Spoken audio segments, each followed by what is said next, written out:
posko bantuan Gunung Semeru telah penuh. Penyaluran bantuan dialihkan menuju pendopo Kabupaten Lumajang. Untuk donasi berupa dana dapat disalurkan melalui Basnas, Badan Amil Zakat Nasional. Kalau teman-teman berkunjung ke lokasi bencana erupsi Semeru, tepatnya saat melewati perempatan Jalan Panglima Sudirman, Desa Jarit, kita akan menemukan papan tulisan tersebut terpasang di sisi selatan jalan. Saya ada di lokasi pos pelayanan pengungsi di Desa Jarit pada hari Kamis 9 Desember 2021. Saat itu papan pengumuman belum terpasang. Baru di pekan kedua, saya melihat papan tersebut telah terpasang di lokasi. Benar saja, saat kita melewati posko-posko pengungsian atau layanan pengungsian, kita akan melihat tumpukan logistik yang sangat melimpah. Termasuk di posko yang kami dirikan. Saat kami datang, ruangan hanya berisi peralatan masak serta beberapa bahan dapur. Selang beberapa hari kemudian, ruangan sudah penuh dengan logistik yang dititipkan oleh beberapa komunitas serta kelompok masyarakat. Tercatat ada sekitar 18 komunitas yang menitipkan donasinya baik berupa uang maupun logistik untuk kita kelola dalam rangka melayani para pengungsi terdampak letusan Semeru. Begitulah kondisinya.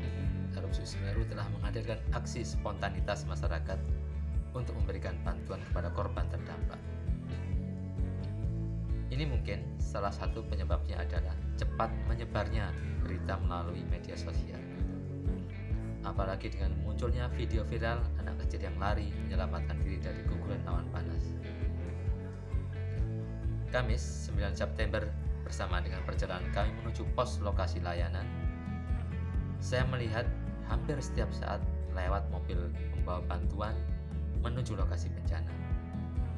Nyaris tanpa henti lalu lalang kendaraan pembawa bantuan. Bahkan sampai pekan kedua saya di posko layanan, sepertinya tanpa henti suplai bantuan terus berdatangan. Sepanjang jalan berjajar posko-posko baik yang didirikan oleh pemerintah, lembaga-lembaga kemanusiaan, lembaga-lembaga amil zakat, serta posko-posko dari berbagai komunitas masyarakat yang ingin turut serta membantu para korban terdampak. Dalam berbagai momentum bencana, termasuk bencana erupsi ke Semeru kali ini, seakan menggambarkan salah satu karakter masyarakat Indonesia, yakni kedermawanan. Ini adalah hal positif yang jika dikelola dengan baik akan mampu mengadakan hal-hal besar di kemudian hari dalam kehidupan masyarakat, khususnya di negeri tercinta Indonesia. Di sisi lain, ini adalah momentum di mana masyarakat dari berbagai penjuru tanah air, meski mungkin tidak berasal dari semua wilayah Indonesia, hadir dan berkumpul di lokasi bencana untuk memberikan bantuan serta melihat langsung kondisi saudara-saudaranya yang sedang tertimpa musibah. Saya berusaha mengklasifikasikan beragam komponen masyarakat yang hadir di lokasi bencana tersebut. Antara lain, yang pertama ada lembaga pemerintah seperti BNPB, BPBD atau yang semisal. Yang kedua ada NGO, lembaga-lembaga kemanusiaan, lembaga zakat atau yang semisal. Yang ketiga, kelompok-kelompok masyarakat atau komunitas-komunitas seperti ketakmiran masjid, komunitas biker, orari, rapi, atau lembaga-lembaga keagamaan yang ada di Indonesia. Yang keempat, ada masyarakat lokal yang tidak terdampak. Kemudian yang terakhir adalah masyarakat yang terdampak atau korban dari erupsi Semeru. Itu adalah 5 kelompok masyarakat yang ada atau hadir dalam momentum bencana. Klasifikasi di atas selain untuk membagi lebih jelas terkait profil komponen-komponen masyarakat tersebut, juga untuk menjelaskan motivasi setiap komponen tersebut untuk hadir di lokasi bencana. Untuk lembaga pemerintah seperti BNPB, BPBD, atau yang semisalnya, tentu tujuannya sudah jelas. Ini adalah bagian dari tugas mereka dalam situasi seperti ini, dan mereka mendapatkan anggaran dari pemerintah. Berbeda dengan NGO atau komunitas-komunitas masyarakat, secara umum mereka hadir dengan dana-dana mereka sendiri serta sumber daya yang mereka miliki sendiri. Saya berusaha membedakan antara komunitas dan NGO karena keduanya memiliki karakter yang berbeda.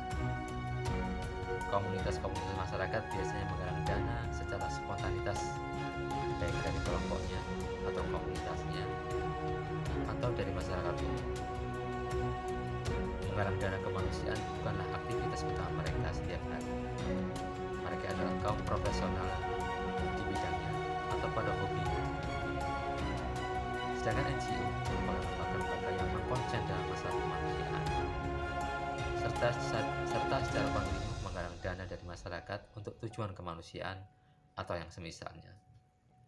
Dan ini dikelola secara profesional, sehingga pasti ada perbedaan, alasan dan motif kenapa mereka hadir di lokasi bencana.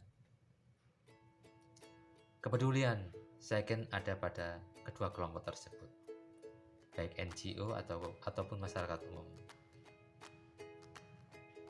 Namun, menurut saya, untuk NGO, mereka juga alasan tambahan kenapa hadir di lokasi bencana. Di antaranya adalah, yang pertama adalah karena ini memang concern mereka, kemanusiaan. Yang kedua, menyampaikan amanah para donatur.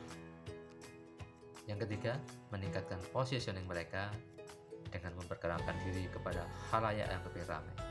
Yang keempat, mengembangkan lembaga mereka. Dua alasan terakhir sebenarnya itu adalah pandangan saya pribadi terkait apa yang juga perlu dilakukan sebuah NGO, sebuah lembaga NGO yang bekerja secara profesional. Selain menjalankan tugasnya untuk menyampaikan amanah para donaturnya, mereka harus mengambil momentum ini untuk mengembangkan lembaganya. Dan inilah yang akan menjadi bahasan saya kali ini, mengambil momentum berkumpulnya banyak orang untuk semakin memperkuat posisi lembaga. Lalu apa yang harus dilakukan untuk memperkuat posisi lembaga ini? Yang pertama menurut saya adalah harus mengambil peran. Yang pertama, mereka harus mengambil peran. Pastikan kita punya peran di sana, di lokasi bencana. Bukan datang untuk sekedar selfie saja. Peran yang memang relevan dengan kebutuhan lapangan.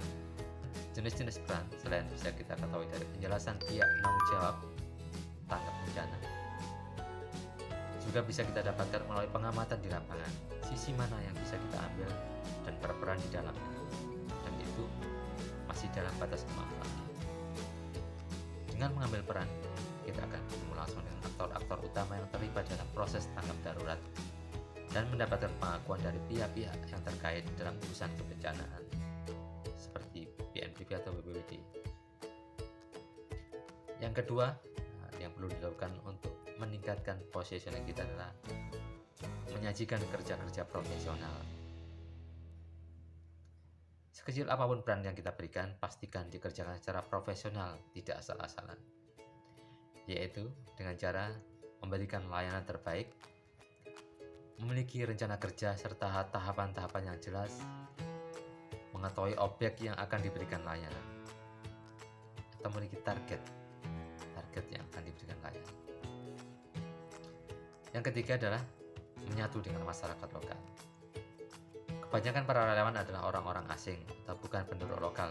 Karena itu penting bagi kita untuk membaur bersama masyarakat lokal. Karena mereka lebih paham seluk-beluk lokasi serta permasalahan yang ada. Selain memanfaatkan warga lokal sebagai penunjuk jalan, di sanalah kita akan membangun prasasti kebaikan kita. Jejak-jejak kebaikan kita akan kita bangun di sana, di tengah masyarakat lokal. Yang keempat yang perlu dilakukan untuk memperkuat positioning kita adalah jangan lupa untuk mendokumentasikan momen-momen penting dalam proses aksi-aksi kita. Kemudian kita kapitalisasi sebagai sarana untuk membangun dan meningkatkan kepercayaan publik, khususnya kepada para donatur kita. Disinilah kita mulai menyinggung sisi pemasaran, sisi pengembangan sebuah lembaga. Ada sebuah ungkapan yang memberikan manfaat, itulah yang akan bertahan. Dokumentasi momen-momen penting yang selanjutnya dikemas dengan bagus untuk memberikan informasi kepada publik, khususnya kepada para donatur, bahwa kehadiran kita di lokasi bencana memang memberikan manfaat. Tidak sia-sia mereka menyalurkan donasinya melalui lembaga kita. Yang kelima, yang terakhir ya, yaitu menyajikan tampilan yang keren, unik, menarik pada cover atau front office posko kita. Tampilan ini memberikan kesan elegan dan profesional pada kerja kita. Jadi tampilannya mampu memberikan kesan elegan dan profesional. Alhamdulillah saya berkesempatan untuk menjelajahi beberapa wilayah di sekitar lokasi bencana. Di sana saya melihat posko-posko berjajar di sepanjang jalan dengan banner-banner yang terpasang di depan dengan memuat nama masing-masing lembaga atau komunitas. Dari banyaknya banner yang mewakili beragam organisasi tersebut, saya menemukan hanya beberapa saja, mungkin tidak sampai 5, yang ditata dengan baik. Salah satunya dari posko relawan sebuah partai politik. Ini yang ditata dengan baik menurut saya. Sedang yang lainnya hanya sekedar lembaran banner yang ditempel di depan posko atau di pagar. Sebagian orang mungkin menyampaikan aspek ini, tampilan corporate, menyampaikan aspek tampilan depan kita. Sebagian orang akan menyampaikan. Namun bagi saya itulah penting jika dilihat dari sisi marketing atau pemasaran. Sebagaimana telah kita paparkan di awal, ini adalah momen berkumpulnya masyarakat dari berbagai wilayah. Ini adalah saat yang tepat untuk mengenalkan lembaga kita kepada khalayak yang lebih luas. Yang kedua, bersama kita ada lembaga-lembaga lain yang semisal dengan kita, yang mungkin memiliki kapasitas peran yang lebih besar dari kita. Sehingga bagi kita, tanpa mengelola dan menata tampilan diri, maka pesona kita akan tenggelam oleh lembaga-lembaga besar tersebut. Kecuali kita memang tidak memiliki visi marketing dalam aksi-aksi ini, maka kita tidak perlu untuk tampilan cover yang keren tadi, tidak perlu itu. Jika kita tidak memiliki visi marketing atau misi untuk pemasaran, mengembangkan lembaga kita. Cover yang dibuat semenarik mungkin dan menampilkan kesan profesional akan menarik orang untuk melihatnya atau penasaran untuk mampir sejenak. Apalagi jika mereka sudah menyaksikan kerja-kerja profesional yang kita berikan. Perlu diingat, tampilan cover yang menarik tidak selalu mahal, tapi ada tampilan yang didesain sekeren mungkin dan ditata dengan baik. Jadi, jangan sepelekan tampilan cover kita. Kesan pertama begitu menggoda, selanjutnya terserah Anda. Assalamualaikum warahmatullahi wabarakatuh.